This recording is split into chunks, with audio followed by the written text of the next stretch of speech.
Hey guys, welcome to Mind Brain Nexus. In the video part 5 of Physiology Chapter 1 from Grade 10. வாங்க ஆரம்பிக்கலாம். இன்றைக்கி நம்ம பார்க்க போகிற டாபிக் ஃபஸ்ட்டு டாபிக் வந்து normal ranges and physical characteristics of important extracellular fluid constituents. Okay, table 1.1 lists some of the important constituents and physical characteristics of extracellular fluid along with their normal values, ranges and maximum limits without causing death. Note the narrowness of the normal ranges for each one. Values outside these ranges are often caused by illness, injury or major environmental challenges. Okay guys, இதில் நமக்கு என்ன சொல்கிறாங்கன்னா table 1.1ல் நம்ம இசிஎஃப்பில் இருக்கிற important கான்ஸ்டியூவன்ஸோடைய normal ranges and values கொடுத்துருக்குறாங்க.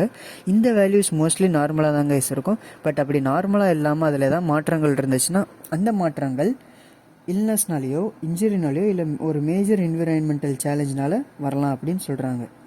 அடுத்து பார்க்கலாம். most important are the limits beyond which abnormalities can cause death. For example, an increase in the body temperature of only 11 degree Fahrenheit or 7 degrees Celsius above the normal can lead to vicious cycle of increasing cellular metabolism that can destroy cells. Okay. Note also the narrow range for the acid base balance in the body with a normal pH value of 7.4 and lethal value only about 0.5 on either side of the normal. Okay, இது எதுக்கு? narrow range for acid base balance in the body. Okay, another important factor is the potassium ion concentration, because whenever it decreases to less than 1/3 of normal, it is likely to be paralyzed. Okay, as a result of inability of the nerves to carry signals. Okay, alternatively, if potassium ion concentration increases to 2 or more times the normal, the heart muscle is likely to be severely depressed. And also when calcium ion concentration falls below 1/2 normal, a person is likely to be experience tetanic contraction of muscles throughout the body because of the spontaneous generation of excess nerve impulse in peripheral nerves. When glucose concentration falls below 1/2 normal, a person frequently exhibits extreme mental irritability and sometimes even has convulsions. Okay, இந்த பேரில் என்ன சொல்கிறாங்கன்னா நமக்கு ஆக்சுவலாக இந்த பேரில் வந்து சில கான்ஸ்டியூவன்ஸோடைய நார்மல் ரேஞ்சஸ் அண்ட் வேல்யூஸ் கொடுத்துருக்காங்க கைஸ். அண்ட் இஃப் அந்த நார்மல் வேல்யூஸ் கொஞ்சம் அதிகமானாலோ இல்லை குறைஞ்சாலோ என்ன ஆகும்னு தான் நமக்கு சொல்லியிருக்கிறாங்க. ஃபஸ்ட்டு வந்து நமக்கு டெம்பரேச்சரை பற்றி சொல்லியிருக்காங்க கைஸ். நம்ம பாடியோடைய நார்மல் டெம்பரேச்சர் உங்களுக்கு தெரியும்னு நினைக்கிறேன். அது வந்து 90, ஒரு நிமிஷம்,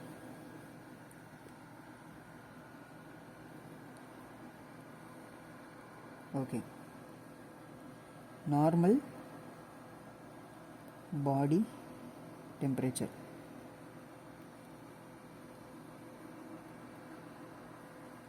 நார்மல் பாடி டெம்பரேச்சர் ஃபேரன்ஹீட்டில் நம்ம உடம்புக்கு வந்து 98.6 டிகிரி ஃபேரன்ஹீட். அதே மாதிரி செல்சியஸில் வந்து 37 டிகிரி செல்சியஸ். ஓகே, நம்ம பாடியோடைய நார்மல் டெம்பரேச்சர் வந்து 98 degree Fahrenheit or 37 degree Celsius.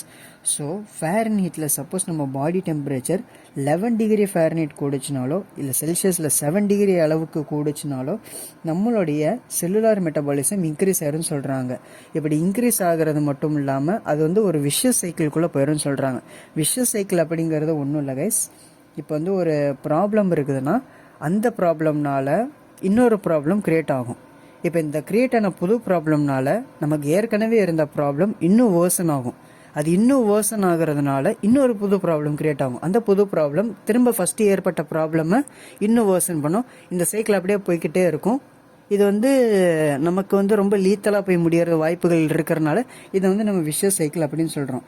இப்படி செல்லுலார் மெட்டபாலிசம் விஷஸ் சைக்கிள்குள்ளே போகிறதுனால இன்க்ரீஸ் ஆகிறதுனால என்ன ஆகும்னா நமக்கு செல் டெத் வந்து ஏற்பட வாய்ப்புகள் இருக்குன்னு சொல்கிறாங்க. நம்ம செல்ஸ்லாம் டெஸ்ட்ராய் ஆகிறது கூட வாய்ப்புகள் இருக்குன்னு சொல்கிறாங்க. நெக்ஸ்ட்டு வந்து ஆசிட் பேஸ் பேலன்ஸை பற்றி சொல்கிறாங்க கைஸ். நம்ம பாடியில் normal acid base pH value வந்து 7.4ன்னு சொல்கிறாங்க. சப்போஸ் இந்த 7.4 அப்படிங்கிற வேல்யூவை விட நம்ம பிஹெச் 0.5 அளவுக்கு கூட குறைஞ்சாலோ இல்லை கூடிச்சினாலோ it may be lethal to our body guys. அடுத்து வந்து நமக்கு பொட்டாசியம் அயன் கான்சன்ட்ரேஷனை பற்றி சொல்கிறாங்க. ஓகே, இதை பற்றி என்ன சொல்கிறாங்கன்னா, இதோட நார்மல் வேல்யூ ஆர் ரேஞ்சை விட இந்த நார்மல் வேல்யூ ஆர் ரேஞ்சோடைய 1/3 இருக்குது இல்லையா, நார்மல் வேல்யூவுடைய 1/3 அளவுக்கு கூட வேல்யூ டிக்ரீஸ் ஆச்சுன்னா அந்த பர்சன் வந்து பேரலைஸ் ஆகிறதுக்கு வாய்ப்புகள் நிறையவே இருக்குன்னு சொல்கிறாங்க. உங்களுக்கு புரிஞ்சிச்சா? பொட்டாசியம் அயானுக்கு ஒரு நார்மல் வேல்யூ ஆர் ரேஞ்ச் இருக்குது. அந்த நார்மல் வேல்யூ ஆர் ரேஞ்சுடைய 1/3 அளவுக்கு கூட அந்த வேல்யூ டிக்ரீஸ் ஆச்சுன்னா அந்த பர்சன் பேரலைஸ் ஆகிறது வாய்ப்புகள் இருக்குன்னு சொல்கிறாங்க. அதே மாதிரி இந்த potassium ion concentration normal range of value விட 2 or 3 டைம்ஸ் கூடுச்சுன்னா அந்த பர்சனுடைய ஹார்ட் மசில்ஸ் சிவியராக டிப்ரெஸ் ஆகிறதுக்கு வாய்ப்புகள் இருக்குன்னு சொல்கிறாங்க. அடுத்து வந்து நமக்கு கால்சியம் அயனை பற்றி சொல்லியிருக்கிறாங்க. கால்சியம் அயனை பற்றி கீழே ஃபுல்லாக சொல்லியிருக்கிறாங்க. ஓகே, சப்போஸ் நம்ம உடம்புல கால்சியம் அயனுடைய நார்மல் ரேஞ்ச் ஆர் வேல்யூ விட 1/2 அளவுக்கு நம்ம கால்சியம் அயன் வேல்யூ குறைஞ்சிச்சுன்னா நம்ம உடம்புல அது வந்து ஒரு டெட்டனிக் கான்ட்ராக்ஷன் ஆஃப் மசில்ஸை வந்து கிரியேட் பண்ண ஆரம்பிச்சுன்னு சொல்கிறாங்க. டெட்டனிக் கான்ட்ராக்ஷன் ஆஃப் மசில்ஸ் அப்படின்னா நம்மளுடைய மசில் ஃபைபர் இருக்குது இல்லையா, இந்த மசில் ஃபைபர் வந்து கான்ட்ராக்ட் ஆகிறதுக்கோ ரிலாக்ஸ் ஆகிறதுக்கோ அதுக்கு ஒரு ஸ்டிமுலஸ் தேவைப்படும் கான்ட்ராக்ஷனுக்காக. இப்போது இந்த மசில் ஃபைபர் வந்து ஷார்ட் டைம் ஆஃப் பீரியடில் கண்டினியூஸாக ஃப்ரீக்வெண்ட்டான ஸ்டிமுலஸ் வர்றதுனால மசில் கான்ட்ராக்ட் ஆகுது, பட் ரிலாக்ஸ் ஆகிறதுக்கு அதுக்கு டைமே கிடைக்க மாட்டேங்குது. ஏன்னா ஸ்டிமுலஸ் வந்து ஃப்ரீக்வெண்ட்டாக கான்ஸ்டண்ட்டாக வந்துக்கிட்டே இருக்குது. இந்த ரிலாக்ஸேஷன் ஆகிறதுக்கு டைம் கிடைக்காதனால இதுக்கு பேர் வந்து நம்ம டெட்டனிக் கான்சன்ட்ரேஷன் ஆஃப் மசில் அப்படின்னு சொல்லுவோம். இப்போ இந்த டெட்டனிக் கான்சன்ட்ரேஷன் ஆஃப் மசில்னால என்ன ஆகலாம், இதனால் வந்து அந்த மசில் அப்படியே வந்து ஷார்ட்டன் கூட இன்னும் ஷார்ட்டன் ஆகிறது வாய்ப்புகள் இருக்குது. இல்லை அது பெருசாயிட்டே போகிறது, லென்த்தன் ஆகிட்டே போகிறதுக்கு வாய்ப்புகள் இருக்குது. இல்லை இது ரெண்டுமே இல்லாமல் அந்த மசில் ஒரு க்ரோத்தே இல்லாமல் ஷார்ட்டனும் ஆகாமல் லென்த்தனும் ஆகாமல் அப்படியே கூட இருந்துட்டு போயிருன்னு சொல்கிறாங்க. நெக்ஸ்ட் வந்து குளுக்கோஸை பற்றி சொல்கிறாங்க. குளுக்கோஸும் அதே மாதிரி தான். குளுக்கோஸோடைய கான்சன்ட்ரேஷன் நார்மல் வேல்யூவை விட 1/2 அளவுக்கு ஃபால் ஆச்சுன்னா it may cause mental irritability or கன்வல்ஷன்ஸ்னு சொல்கிறாங்க. கன்வல்ஷன்ஸ் அப்படிங்கிறது ஒரு இன்வாலண்ட்ரி கான்ட்ராக்ஷன். நம்ம மசில் வந்து நம்மளை அறியாமலே ஒரு இன்வாலண்ட்ரி கான்ட்ராக்ஷன் ஏற்படுறதுனால நம்மளுடைய ஒரு சில பாடி பார்ட்ஸில் ஸ்பெஷலாக வந்து லிம்ஸ்லாம் தான் நடக்கும். ஒரு ஜெர்க் வர மாதிரி ஒரு மூமெண்ட், ஒரு சடனான ஒரு வைலண்ட் மூமெண்ட் காஸ் ஆகிறது தான் நம்ம கன்வல்ஷன்ஸ் அப்படின்னு சொல்லுவாங்க கைஸ். ஓகே, அடுத்து வந்து negative feedback nature of most control system. இதில் வந்து பெருசாக ஒன்றும் இல்லை கைஸ். நம்ம பாடியில் வந்து நம்ம ஏற்கனவே தௌசண்ட்ஸ் ஆஃப் கண்ட்ரோல் சிஸ்டம்ஸ் இருக்குதுன்னு பார்த்துருந்தோம். அந்த தௌசண்ட்ஸ் ஆஃப் கண்ட்ரோல் சிஸ்டம்ஸுமே மோஸ்ட்லி நம்ம நெகட்டிவ் ஃபீட்பேக் சிஸ்டம் பேஸ் பண்ணி தான் இருக்குன்னு இவங்க சொல்கிறாங்க. இவ்வளோ தான் வந்து இதில் இம்பார்ட்டண்ட்டாக இருக்குது. இது நமக்கு மோஸ்ட்லி தேவையில்லை இந்த பேராகிராஃப். அடுத்து வந்து நம்ம கெயின் ஆஃப் கண்ட்ரோல் சிஸ்டம் போகலாம். ஓகே கைஸ், இப்போ நம்ம வந்து கெயின் ஆஃப் கண்ட்ரோல் சிஸ்டம்னு என்ன பார்ப்போம். The degree of effectiveness with which a control system maintains constant conditions in determined by the gain of negative feedback. இது வந்து definition, இதை நம்ம highlight பண்ணிக்கலாம். For instance, let us assume that a large volume of blood is transfused into a person whose baroreceptor pressure control system is not functioning, and the arterial pressure rises from the normal level of 100 mmHg to up to 175 mmHg. Then let us assume that the same volume of blood is injected into the same person when the baroreceptor system is functioning, and this time the pressure increases only 25 mmHg. Thus the feedback control system has caused a correction of 50 mmHg, that is from 175 to 125 mmHg. There remains an increase in the pressure of 25 mmHg called the error, which means that the control system is not 100% effective. Control system is not 100% effective in preventing change. Okay. The gain of the system is then calculated by using the given formula. Thus, in the baroreceptor system example, the correction is 50 mmHg and the error persisting is 25 mmHg. Therefore, the gain of the person baroreceptor system of control arterial blood pressure is 50 divided by 25, that is 2. That is a disturbance that increases or decreases the arterial pressure. Thus, so only 1/3 as much would occur if this control system were not present. Okay. Okay guys, நமக்கு இதில் என்ன சொல்கிறாங்கன்னா, ஒரு பேஷண்ட்டுக்கு blood pressure rice பண்ணுறாங்க. எப்படி பண்ணுறாங்கன்னா, blood transfuse பண்ணி பண்ணுறாங்க. அந்த பிளட் ப்ரெஷருக்கு அந்த பர்சனுக்கு வந்து ஸ்டார்டிங்கில் பிளட் ப்ரெஷர் நார்மலாக இருக்குது, அதான் 100 mmHg இருக்குது. வெயிட் பண்ணுங்க guys, உங்களுக்கு இது வந்து ஒரு டயக்ராமை நான் போட்டு எக்ஸ்பிளைன் பண்ணுறேன். இது ஒரு பேஷண்ட். இந்த பேஷண்ட்டில் பார்த்தீங்கன்னா பேரோ ரிசெப்டார் ஒழுங்காக ஃபங்க்ஷன் ஆகலை கைஸ். பேரோ ரிசெப்டார்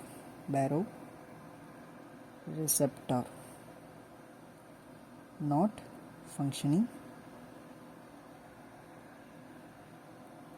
இதில் வந்து இந்த பேஷண்ட்டில் பேரோ ரிசெப்டார் ஃபங்க்ஷன் ஆகலை. இந்த பேஷண்ட்டுக்கு பிளட் ட்ரான்ஸ்ஃபியூஷன் பண்ணுறாங்க. பிளட்டை ட்ரான்ஸ்ஃபியூஸ் பண்ணுறாங்க. ட்ரான்ஸ்ஃபியூஷன். ஓகே, பிளட்டு ட்ரான்ஸ்ஃபியூஸ் பண்ணுறதுக்கு முன்னாடி பிஃபோர் ட்ரான்ஸ்ஃபியூஷன் பிபி எவ்வளோ இருக்குதுன்னா இந்த பேஷண்ட்டுக்கு 100 mmHg. அதே பர்சனுக்கு ஆஃப்டர் ட்ரான்ஸ்ஃபியூஷன் பிபி எவ்வளோ இருக்குதுன்னு பார்த்தீங்கன்னா 175 mmHg. ஓகே, ஒரு பேஷண்ட் பேரோ ரிசெப்டார் ஃபங்க்ஷன் ஆகலை. அந்த பேஷண்ட்டுக்கு பிளட் ப்ரெஷர் வந்து அதிகமாக்கணும்னு நினைக்கிறாங்க. அதிகமாக்கினதுக்கு முன்னாடி பிளட் ப்ரெஷர் 100 mmHg இருக்குது. பிளட் ட்ரான்ஸ்ஃபியூஸ் பண்ணி பிளட் ப்ரெஷரை கூட்டின பிறகு அவங்களுடைய பிளட் ப்ரெஷர் 175 mmHg ஆகுது. இப்போது அதே பேஷண்ட் எடுத்துக்கலாம். அதே பேஷண்ட்டு இப்போ இந்த பேஷண்ட்டுடைய பாடியில் இவங்களுக்கு பேரோ ரிசெப்டார் ஒழுங்காக ஃபங்க்ஷன் ஆகுது. பி ரிசெப்டார்னு போட்டுக்கிறேன் ஷார்ட்டாக. ஃபங்க்ஷனிங் வெல், நல்லா ஃபங்க்ஷன் ஆகுது. இவங்களுக்கும் பிளட் ட்ரான்ஸ்ஃபியூஸ் பண்ணுறாங்க. சாரி, இவங்களுக்குன்னு சொல்கிறேன், அதே பேஷண்ட் தான் இது. திரும்ப பிளட் ட்ரான்ஸ்ஃபியூஷன் பண்ணுறாங்க. எப்போ? பேரோ ரிசெப்டார் நல்லா ஃபங்க்ஷன் ஆகிறப்போ. இப்போ வந்து பிஃபோர் ட்ரான்ஸ்ஃபியூஷன், ஷார்ட்டாக ட்ரான்ஸ்ன்னு போட்டுக்கிறேன். பிஃபோர் ட்ரான்ஸ்ஃபியூஷன் இவருக்கு பிபி வந்து நார்மலாக மேலே பார்த்த மாதிரி 100 mmHg தான் இருக்குது. அதே மாதிரி ஆஃப்டர் ட்ரான்ஸ்ஃபியூஷன் இவருக்கு பிபி 125 mmHg தான் இருக்குது. ஓகே, இது எதனாலன்னு உங்களில் யாருக்காவது தெரியுமா கைஸ்? ஃபஸ்ட்டு வந்து பேஷண்ட்டுக்கு பேரோ ரிசெப்டார் வேலை செய்யாதப்போ பிளட் ப்ரெஷர் கூடின பிறகு 175 mmHgக்கு பிபி போயிடுது. அதே பேஷண்ட்டுக்கு பேரோ ரிசெப்டார் வேலை செய்யும் போது அவருடைய பிபி 125 mmHg அளவுக்கு தான் இருக்குது. ஆக்சுவலாக லாஜிக்காக திங்க் பண்ணால் நமக்கு இதுக்கு ஆன்சர் கிடச்சிரும். இதில் என்ன லாஜிக்னா, நம்ம பிபி ரைஸ் பண்ணுறது பிளட் ட்ரான்ஸ்ஃபியூஸ் பண்ணும்போது மேபி இந்த 2வது தடவையும் அவருக்கு மொதல் தடவை போன மாதிரி பிளட் ட்ரான்ஸ்ஃபியூஸ் பண்ணப்போ 175 அளவுக்கோ இல்லை அதை விட அதிகமாக பிபி போயிருந்துருக்கலாம். ஓகேவா? 2வது தடவை பண்ணும் போதும் 175 அளவுக்கும் போயிருந்துருக்கலாம், இல்லைனா அதுக்கும் மேலே போயிருந்துருக்கலாம். பட் ரிசல்ட் வந்து 125 mmHg தான் காட்டுது. ஏன்னா இவருக்கு பேரோ ரிசெப்டார் வேலை செய்யுது, அவருக்கு பேரோ ரிசெப்டார் வேலை செய்யலை. பேரோ ரிசெப்டாரோட ஃபங்க்ஷன் என்னன்னு பார்த்தோம், பிபிஐ மெஷர் பண்ணுற நேச்சுரலாக நமக்கு நேச்சர் நம்ம உடம்புல கொடுத்துருக்கிற ஒரு டிஃபால்ட்டான டிவைஸ். இதை நம்ம போன வீடியோஸில் என்னென்னு பார்த்துருந்தோம். இது ஒரு சிக்னலை வந்து நம்ம மெடுலாக்கு அனுப்பி மெடுலா சிம்பத்தட்டிக் சிஸ்டமை வந்து ஆக்டிவேட் பண்ணி சிம்பத்தட்டிக் சிஸ்டம் வந்து அதை ரெடியூஸ் பண்ணியோ இல்லை அதை ஆல்ட்ரு பண்ணோ நம்ம பார்த்துருந்தோம். ஸோ இங்கே என்ன வேலை செய்யுது, நெகட்டிவ் ஃபீட்பேக் சிஸ்டம் வேலை செய்யுது. இந்த இடத்துல பேரோ ரிசெப்டார் வேலை செய்யறதுனால நெகட்டிவ் ஃபீட்பேக் சிஸ்டம் வேலை செய்யலை. நெகட்டிவ் ஃபீட்பேக் சிஸ்டம் வேலை செய்யாதனால பிளட் ப்ரெஷர் 175 அளவுக்கு கூடிருச்சு. பட் அதே பேஷண்ட்டுக்கு பேரோ ரிசெப்டார் வேலை செய்யும் போது நெகட்டிவ் ஃபீட்பேக் மெக்கானிசமும் வேலை செய்யுது. நெகட்டிவ் ஃபீட்பேக் மெக்கானிசம் வேலை செய்யறதுனால 175 நம்ம பாடிக்கு நார்மல் கிடையாது, ரொம்ப அதிகமாக இருக்குதுன்னு சொல்லி நெகட்டிவ் ஃபீட்பேக் சிஸ்டம் ஓரளவுக்கு அதை குறைச்சி விட்டுருது. எந்த அளவுக்கு குறைச்சிருக்குதுன்னா 175லேருந்து 125 அளவு குறைச்சிருக்குது. ஸோ நெகட்டிவ் ஃபீட்பேக் சிஸ்டம் எவ்வளோ குறைக்குதோ அந்த குறைச்சிருக்கிற வேல்யூவை தான் நம்ம கரெக்ஷன் அப்படின்னு சொல்லுவோம். Value reduced by the negative feedback mechanism is called correction.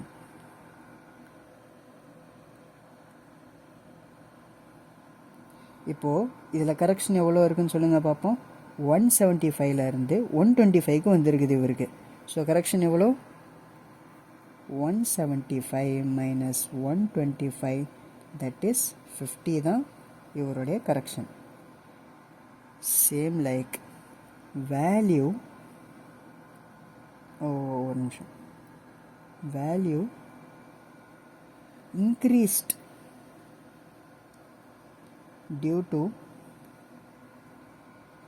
negative feedback system is called the error. ஓகேவா? நெகட்டிவ் ஃபீட்பேக் சிஸ்டம்னால இன்க்ரீஸ் ஆகிருக்கிற வேல்யூவை தான் நம்ம எரர்னு சொல்கிறோம். இங்கே வந்து நார்மலாக எவ்வளோ இருந்துச்சு? 100 தான் நார்மல் விபியாக இருந்துச்சு. 100ல் 175 minus 150 கரெக்ஷனை கழிச்சிட்டோம்னா மீதி எவ்வளோ இருக்கும்? 25. அப்போ நார்மலாக 100 இருந்துச்சு, இப்போ ரிசல்ட்டில் கடைசியாக 125 இருக்குது. அப்போ எவ்வளோ கூடி இருக்குது? 25 கூடி இருக்குது. ஸோ இந்த 25 தான் இதில் எரர். ஓகேங்களா? இப்போது கெயினுக்கான ஃபார்முலா வந்து இங்கே கொடுத்துருக்காங்க பாருங்கள். Gain is equal to correction by error. ஓகேப்பா, நீ இவ்வளோ கதை சொல்கிற, பிளட் ப்ரெஷர் கூடிருச்சு, குறைஞ்சிருச்சு, கரெக்ஷனு, எரருன்னு சொல்கிற, ஆனால் கெயின்னா என்னென்னு கடைசி வரைக்கும் சொல்லவே இல்லையே பண்ணிங்கன்னா இப்போ சொல்கிறேன் என்னென்னு கேளுங்க. கெயின் அப்படிங்கிறது நம்ம நெகட்டிவ் ஃபீட்பேக் சிஸ்டம் ஆக்ஷனுக்கு வந்த பிறகு அது எந்தளவுக்கு எஃபெக்டிவாக இருக்குது அதோடைய மெஷர் தான் நம்ம கெயின்னு சொல்கிறோம். ஸோ இப்போ எந்தளவுக்கு இங்கே நெகட்டிவ் ஃபீட்பேக் சிஸ்டம் எஃபெக்டிவாக இருந்திருக்குதுன்னா நம்மளுடைய வேல்யூஸை நம்ம கேல்குலேட் பண்ணணும். நமக்கு கரெக்ஷன் எவ்வளோ கொடுத்துருக்காங்க? 50 கொடுத்துருக்காங்க. எரர் எவ்வளோ கொடுத்துருக்காங்க? 25. ரெண்டுத்தையும் டிவைட் பண்ணால் நமக்கு ஆன்சர் 2. ஸோ 2 தான் நம்ம கேஸில் கெயின். ஓகேவா கைஸ்? ஐயோ, உங்களுக்கு இது புரிஞ்சிருக்கும்னு நினைக்கிறேன். அப்புறம் இதில் இன்னொரு முக்கியமான பாயிண்ட் என்ன சொல்லியிருந்தாங்கன்னா, the control system is not 100% effective in preventing change. நம்மளுடைய கண்ட்ரோல் சிஸ்டம் வந்து 100% எஃபெக்டிவாக இருக்கான்னு சொல்கிறாங்க. கெயின் என்றைக்குமே 100% எஃபெக்டிவாக இருக்காதுன்னு சொல்கிறாங்க. சாரி, நெகட்டிவ் ஃபீட்பேக் சிஸ்டம் நார்மலாக வந்து 100 இருந்துச்சு. அப்போ 175 அளவுக்கு அது கூடி இருக்குன்னா அப்போ மொத்தம் 75யும் அது குறைச்சிருந்துருக்கணும். ஆனால் அது 125 அளவுக்கு தான் குறைஞ்சிருக்குது. மொத்தமாக 100% அது அக்யூரேட்டாக இல்லைன்னு சொல்கிறாங்க. இது வந்து ஒரு ரொம்ப முக்கியமான பாயிண்ட் நம்ம ஞாபகம் வச்சுக்க வேண்டியது. ஓகே கைஸ், இவ்வளோ தான் இந்த வீடியோவுக்கு. இன்னும் இந்த லெசனில் வந்து நமக்கு பாசிட்டிவ் ஃபீட்பேக் சிஸ்டம் மட்டும்தான் மிச்சம் இருக்குது. அதை நான் வந்து தனியாக செப்பரேட்டாக ஒரு ஸ்பெஷலாக ஒரு வீடியோவில் போடுறேன். பிகாஸ் எந்தளவுக்கு நமக்கு நெகட்டிவ் ஃபீட்பேக் சிஸ்டம் நம்ம லாஸ்ட் வீடியோவில் பார்த்த மாதிரி எந்தளவுக்கு நமக்கு அது இம்பார்ட்டண்ட்டாக இருக்குதோ அதே மாதிரி பாசிட்டிவ் ஃபீட்பேக் சிஸ்டமை புரிஞ்சுக்கிறதுக்கும் நமக்கு ரொம்ப இம்பார்ட்டண்ட். அடுத்த சாப்டர்ஸ்லேயே அது நமக்கு யூஸ் ஆகும். ஸோ அது வந்து நம்ம அடுத்த வீடியோவில் பார்க்கலாம். இந்த வீடியோவுக்கு அவ்வளோதான். உங்களுக்கு ஏதாவது டவுட் இருந்துச்சுன்னா கண்டிப்பாக கமெண்ட் செக்ஷனில் சொல்லுங்கள், நான் அதுக்கு ரிப்ளை பண்ணுவேன். இப்போதைக்கு அவ்வளோதான் guys. Okay, tata, bye, see you.